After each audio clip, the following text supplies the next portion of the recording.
Settle in. Let your shoulders drop. And before I begin tonight's story, if these soft whispered places help you slow down, you can leave a gentle like and subscribe so more quiet nights will be waiting for you here. Now, tonight, I want to take you to a greenhouse at midnight, but not a bright one, not one full of visitors and afternoon sun. This one is lit by low lamps, soft rain, and leaves that shine dark green under the glass. It stands at the back of an old estate garden, beyond the stone path, beyond the herb beds, beyond a fountain long gone quiet for the night. By day it is beautiful, but by midnight it becomes something gentler, something made almost entirely of warm glass and rain and breathing plants. You walk there tonight with a small umbrella in one hand. Rain ticking softly over the fabric, the path wet beneath your shoes, and the air carrying that fresh scent of rosemary and soil and rose leaves after dark. The greenhouse rises ahead in long panes of misted glass, each window catching a little gold from the lamps within. On the door hangs a sign written in looping script: Midnight House. Rain welcome, rest welcome. You step inside, and at once the rain changes its voice. Outside it was a soft hush. On the glass roof it becomes 1,000 patient fingertips, steady, light, evenly scattered over the darkness above.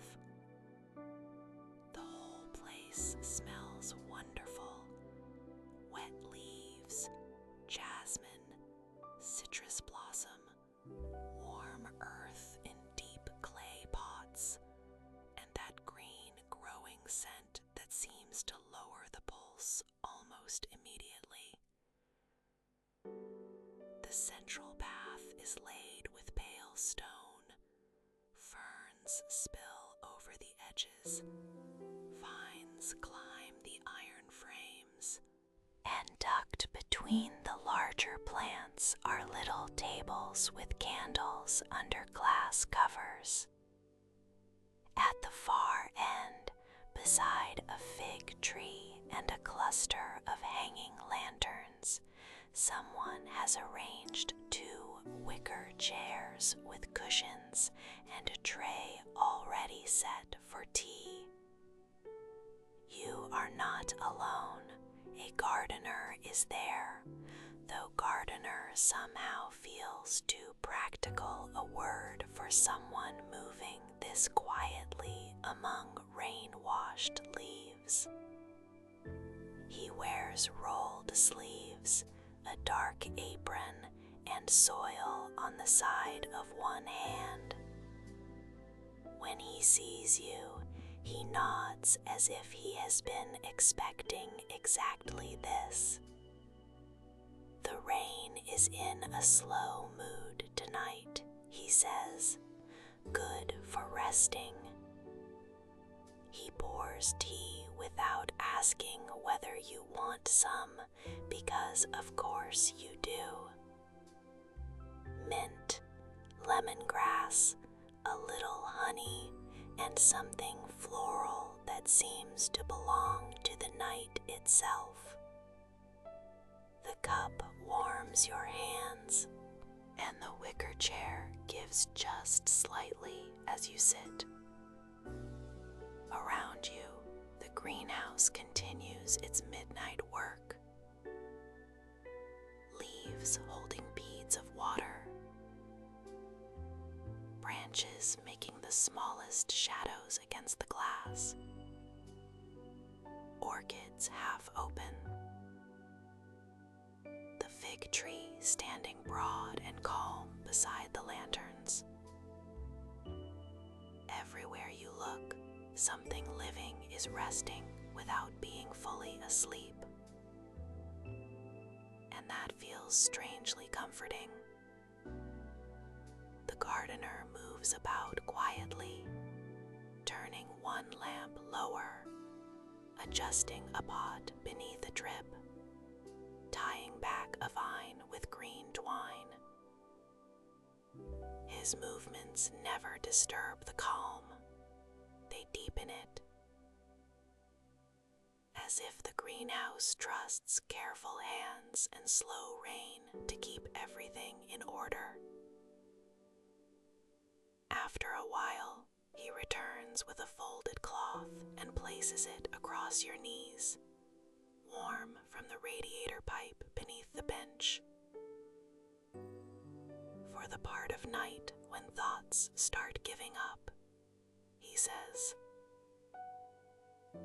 then leaves you to the tea and the rain. You listen, and there are more sounds here than you first noticed. Water slipping from leaf to leaf, glass answering the weather, the small click of a lantern when the flame adjusts itself, a branch moving softly against another branch. None of it is loud. None of it breaks the stillness. It only fills the stillness with the kind of life that asks nothing from you.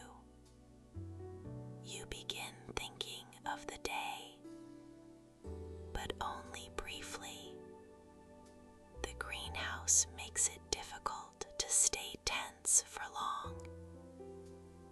Every time a thought tightens, the rain on the roof loosens it. Every time another worry rises, the warm green scent of leaves seems to smooth it down. Perhaps that is why midnight was chosen for this place. Because at midnight, plants do not try to impress anyone. They only breathe and hold their quiet shapes in the dark. The gardener eventually returns and stands beside the fig tree, looking up through the glass roof at the rain. It always falls more gently once someone decides to rest, he says. You are not sure whether that is true, but sitting there, tea warm in your hands, rain above, green life all around you, it feels true enough. So tonight, you can stay there a while if you like, in the wicker chair beneath the hanging lanterns, with the rain writing softly on the glass, the tea cooling slowly, and the midnight greenhouse breathing around you. Let the leaves keep their quiet. Let the warm soil hold your heavier thoughts. And let the rain take the day apart one small drop at a time. And let sleep grow over you as gently as night over glass. Good night.